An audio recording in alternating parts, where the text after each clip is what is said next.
Welcome to beat the street. आज हम यहाँ पे बात करने वाले हैं पावर सेक्टर रिफॉर्म्स के बारे में। इलेक्ट्रिसिटी बिल एक पास होने वाला है, इलेक्ट्रिसिटी अमेंडमेंट बिल 2021। इस वीडियो में हम लोग यहाँ पे बात करेंगे कि पावर सेक्टर में अभी ऐसा क्या क्या होने वाला है और क्या क्या चीज़ें चल रही है।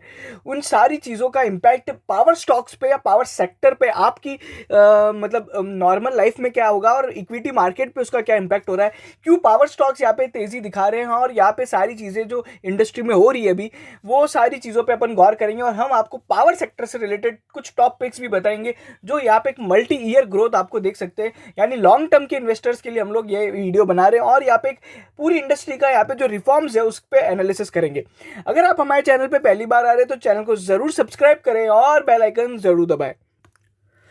सबसे पहले कुछ अपडेट दे देते हैं। कुछ पावर स्टॉक्स जो हम लोग ने ऑलरेडी यहाँ पे व्यूअर्स के लिए रिकमेंड किए हुए थे। टाटा पावर जब 100 रुपीज़ के आसपास था, जो आज यहाँ पे 150 रुपीज़ हो गया है, लगभग 50% गेन। IEX जो हम लोग ने 200-250 रुपये पे दिया था, रिसेंट में 480 रुपीज़ पे दिया, आज यहाँ पे लगभग उसका 2x गेन से भी ज़्यादा हो गया। अभी उसका भाव 640-630 के आसपास चल रहा है। फिर JSW एनर्जी जो हमारे लिए मल्टी बैगर साबित हुआ, 140 पे हम लोग ने रिकमेंड किया था और आज उसने जो हाई बनाया 385-390 रुपीज़ का।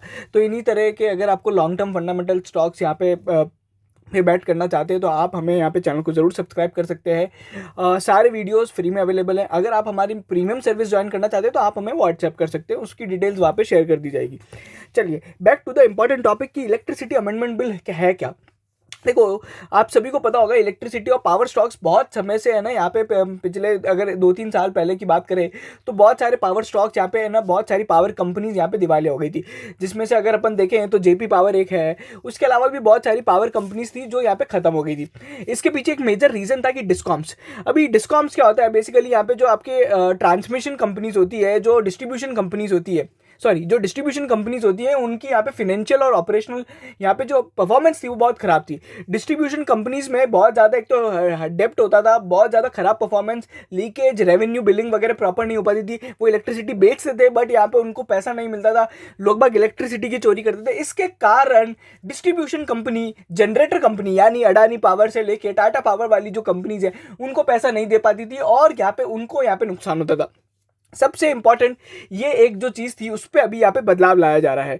अगर अपन बात करें तो सबसे पहले स्टार्ट करते हैं जो अभी यहाँ पे झुनझुनवाला जी हैं, उन लोग वो he is very very bullish on this particular power जो अमेंडमेंट आ रहे हैं और जो रिफॉर्म्स हो रहे हैं।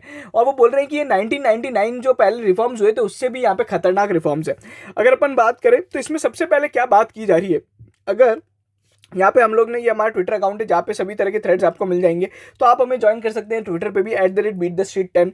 सबसे पहले delicensing of state monopoly open to competition. इसका मतलब क्या हुआ, जैसे आज आप अपना सिम कार्ड खुद चूज कर सकते हो, एयरटेल, जियो, वोडाफोन, कुछ भी, वैसे ही आने वाले समय में एक कंज्यूमर को यहाँ पे पूरे की पूरी यहाँ पे अलाउ कर दी जाएगी कि यहाँ पे आपको कौन से इलेक्ट्रिसिटी खरीदनी, टाटा से खरीदनी, अडानी से खरीदनी या फिर स्टेट इलेक्ट्रिसिटी बोर्ड से खरीदनी। That is open to competition. और इसका की बेनिफिशियरी होगा IEX, क्योंकि किसी भी तरह के ओपन मार्केट में अगर इलेक्ट्रिसिटी का खरीदना बेचना होगा तो IEX के प्लेटफॉर्म पे होगा, because it is India's energy exchange.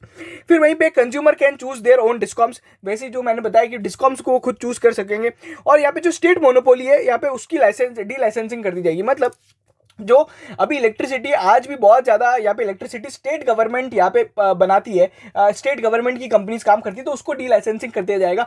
Particularly बहुत सारी जगह पे यहाँ पे जो प्राइवेट कंपनीज को बोला जाएगा कि आप यहाँ पे आके पावर प्रोड्यूस करें या फिर ऑलरेडी PSU कंपनीज को एक्वायर कर ले। उसके बाद यहाँ पे easy resolution of disputes, smart metering. Smart metering क्या होता है, बेसिकली कह सकते हो कि आप यहाँ पे जैसे अपना फोन से जो स्मार्टफोन में फर्क था वही फर्क होगा जो आपके एग्जिस्टिंग मीटर से आपके नए स्मार्ट मीटर्स में क्या होगा, एक तो इलेक्ट्रिसिटी सही से कैलकुलेट होके आएगी, किसी भी तरह की लीकेज नहीं होगा, किसी भी तरह की प्रॉब्लम ना कंज्यूमर को होगी ना प्रोड्यूसर को होगी। आज जनरली देखा जाता है आपका मीटर या तो बहुत ज्यादा आ जाता है या फिर बहुत कम आ जाता है, तो दोनों ही तरफ यहाँ पे प्रॉब्लम क्रिएट हो जाती है। स्मार्ट मीटरिंग से ये जो सारी चीजें हैं वो खत्म होंगी, मैनुअल इंटरवेंशन भी खत्म हो जाएगा। स्मार्ट मीटरिंग मतलब डायरेक्टली आपने जितना इलेक्ट्रिसिटी कंज्यूम किया उतना का डायरेक्टली यूनिट्स का कैलकुलेशन कंप्यूटर के थ्रू यहाँ पे कंपनी के पास पहुंच जाएगा, तो मैनुअल इंटरवेंशन खत्म हो जाएगा।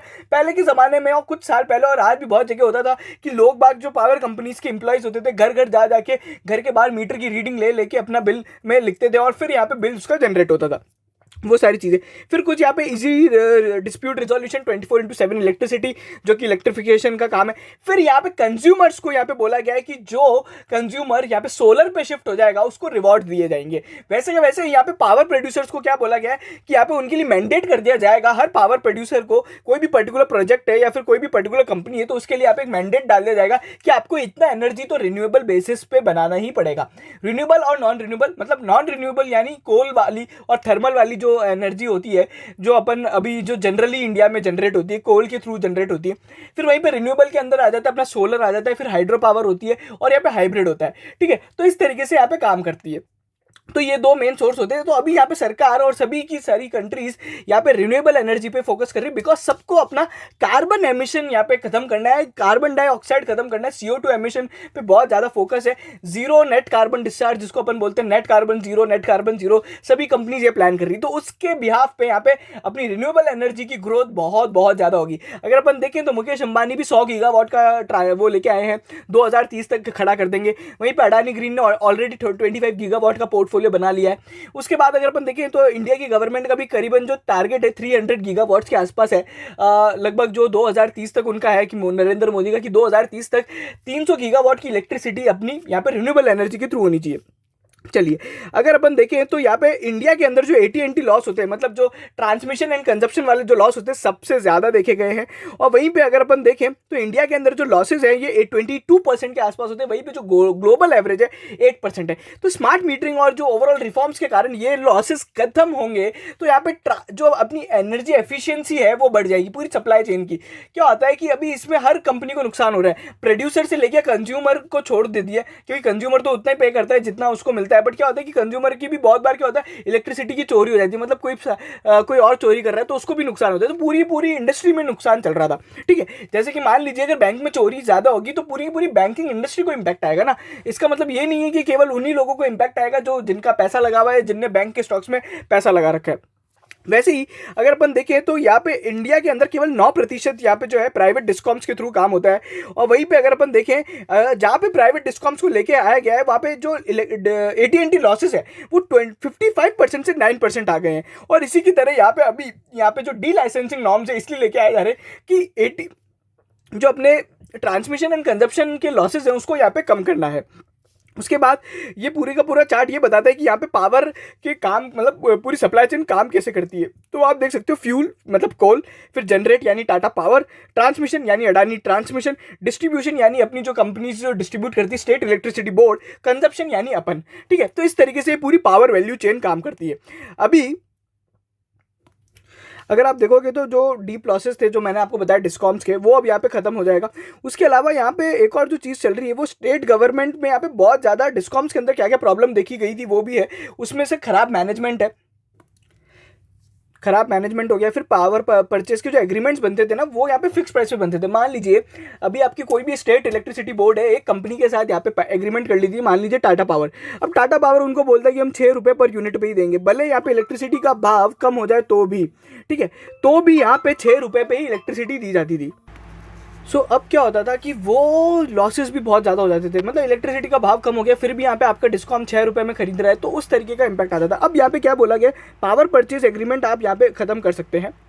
ठीक है, और IEX पे जाके खरीद सकते हैं और बेच सकते हैं। तो ये अभी रिसेंट में बहुत ज़्यादा हो रहा है। IEX के भी यहाँ पे अगर अपन देखें वॉल्यूम्स बहुत बढ़ गए।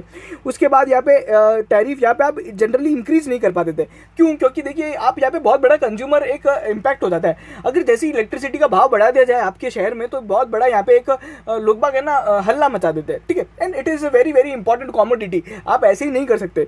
उसके अलावा यहाँ पे जो टेक्निकल एंड कमर्शियल लॉसेस थे जो मैंने आपको बताया, ट्रांसमिशन और कमर्शियल लॉसेस, वो भी बहुत ज़्यादा होते थे।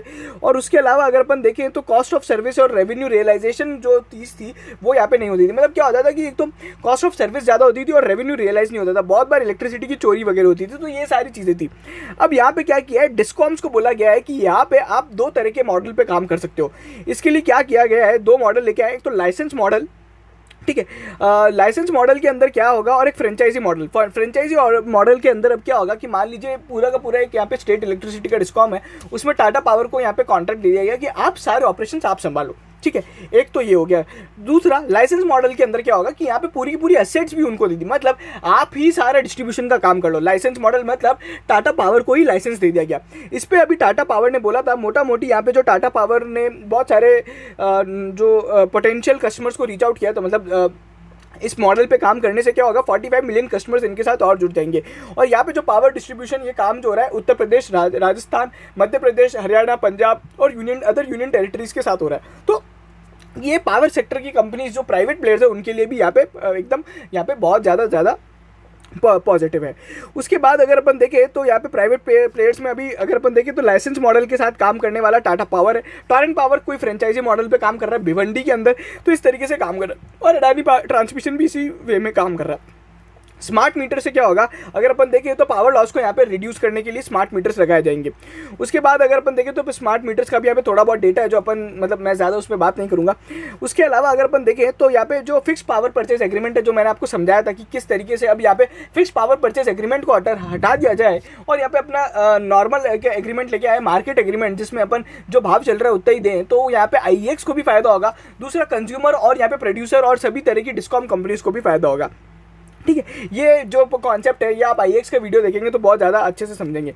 उसके बाद अगर अपन बात करें तो उसके अलावा बहुत सारे तरह तरह के रिफॉर्म्स हैं। रिन्यूएबल एनर्जी हो गया, फिर यहाँ पे IEX के लिए बहुत ज़्यादा काम किया जा रहा है। एक तो क्या हो रहा है कि IEX रिलेटेड भी बहुत सारे रिफॉर्म्स पे काम किया जा रहा है। उसमें से एक ये है कि सभी कंपनीज़ को, प्रोड्यूसर और यहाँ पे बायर कंपनीज़ को बोला जा रहा है आप IEX पे आ जाओ। ठीक है, अगर आपके पास मान लीजिए आपके पास एक्सेस इलेक्ट्रिसिटी, आप IEX पे बेच दीजिए। अगर आपको आपकी करंट बाइंग प्राइस आपको ज़्यादा लग रही है स्टेट इलेक्ट्रिसिटी डिस्कॉम को, तो आप IEX पे जाके खरीद लीजिए। तो इस तरीके से हो रहा है। इसके अलावा भी यहाँ पे बहुत सारे यहाँ पे मार्केट कपलिंग वगैरह के रिफॉर्म्स वगैरह लेके आए जा रहे हैं और इसमें भी बहुत सारी और भी चीज़ें हो रही है जिसके अंदर यहाँ पे ओवरऑल IEX को भी बहुत ज़्यादा फायदा है। और कुल मिला के सरकार भी ये चाहती है कि अब यहाँ पे शॉर्ट टर्म इलेक्ट्रिसिटी कॉन्ट्रैक्ट्स हो। अभी अगर अपन देखें तो पावर परचेज जो एग्रीमेंट होता है वो 15 साल से 20 साल के लगभग होता है।